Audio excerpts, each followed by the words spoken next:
So hi guys, for today's video, papakita ko lang sa inyo yung bracelet ko kasi naalala ko parang pang version 3 kasi to.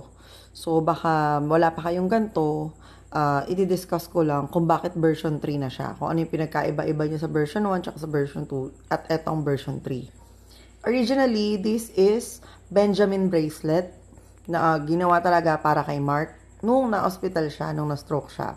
So ito siya nun. And makikita niyong suot-suot niya yan dyan sa ospital. It is a gold bracelet. Okay, gold po yan, nasasanla po yan. Kung makikita niyo, hospital bed niyang nasa ilikod ng picture na yan. Kasi habang inoorasyonan yan, tinatarot ko yung energy na pwedeng ipasok dyan. So, ayan, ang daming feedback niyan. Ang dami naming nakuhang feedback niyan na magaganda, ang daming paldo dyan. And nilabas namin yung version 2 kasi yung iba hindi afford na yung gold. Nung mga panahon na nilabas yung version 2, tumaas yung gold. So, naglabas kami ng hindi gold, pero hindi nasasanla yung item Pero dire-diretso pa rin yung paldo ng mga feedbacks. Money magnet and regenerating spell pa rin yon. Magkaiba lang siya ng quality. Kasi yung isa gold, eto po ay hindi gold, pero hindi nagfe-fade. At pinatibay ang program nito ng Reiki spells.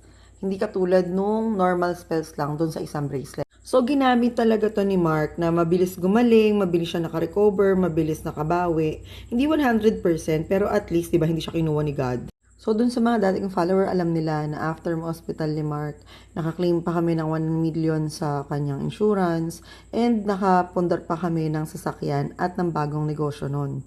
So, yung na-invest namin nun is yung laundry shop. So, isipin nyo na hospital na siya at lahat. Hindi ganun kabigat sa amin, pero naka-recover pa rin kami, hindi lang sa health niya, pati sa financial, 'di ba? So, yun yung kwento ng version 1 tsaka version 2 na materials. So, this is the version 3. So, this is a money magnet, regeneration spell with merchant spell. Reiki healing energy and enhanced na talaga yung mga spells na nilagay dito pang health to guys ha. So, this is Mark's regeneration bracelet. Pag galing ko sa Witch Cauldron Charms, may stars talaga. Kaya lang yung akin, natanggal na din siya eh. Tsaka may sakit ako ngayon, di ba? So, ito yung gamit ko.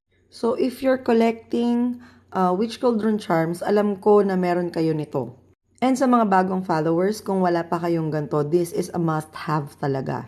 Yung PO po niya is hindi nag-fade and very detailed po yung design. Benjamin Spell Bracelet is also a stone of wealth, attracting abundance in all forms. In the workplaces, it draws new business and gradual expansion, increasing prosperity over time. It is extremely beneficial as a body strengthener in times of stress. So, kailangan nyo to. It helps eliminate depression caused by left or right brain imbalance and stimulate mental function by improving concentration, perception, and analytical abilities. So, sa spells pa lang yon. Pero syempre, kung pinapainom kayo ng gamot ng doktor, uminom kayo. So this is useful for long-term illnesses and recovery.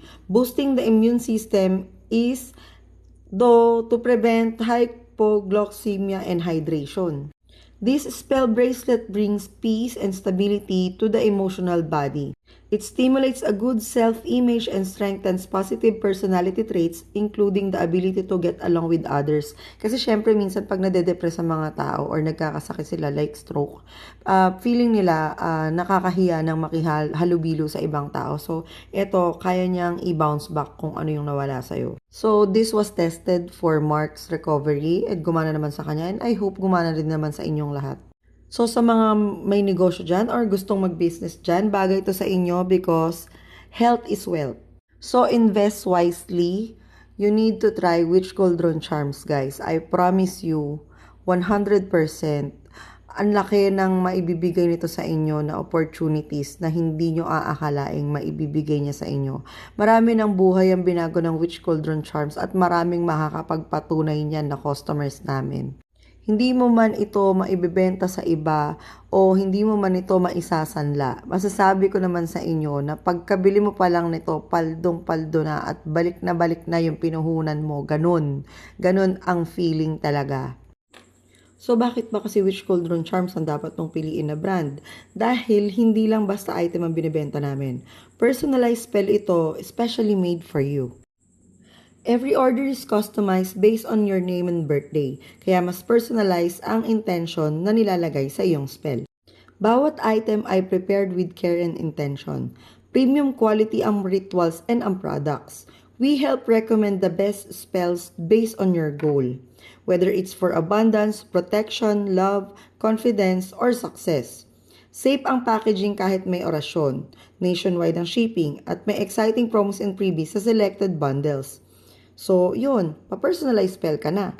Experience the difference of a spell made especially for you. Which cauldron charms lang yan? Personalized, di ba? Intentional, made just for you. So sa wala pang ganito, itry nyo to at bumili kayo kasi isa to sa mga bestseller namin. At madali lang naman silang alagaan para alagaan ka rin nila. Ibilad mo lang sila sa buwan para makapag-charge sila at i-cleansing mo para matanggal ang mga bad energies na nasasagap nila at nabablock nila for you. So kung bago ka lang sa Facebook ko at napadaan ka lang at gusto mong mabago ang buhay mo, ito na yon.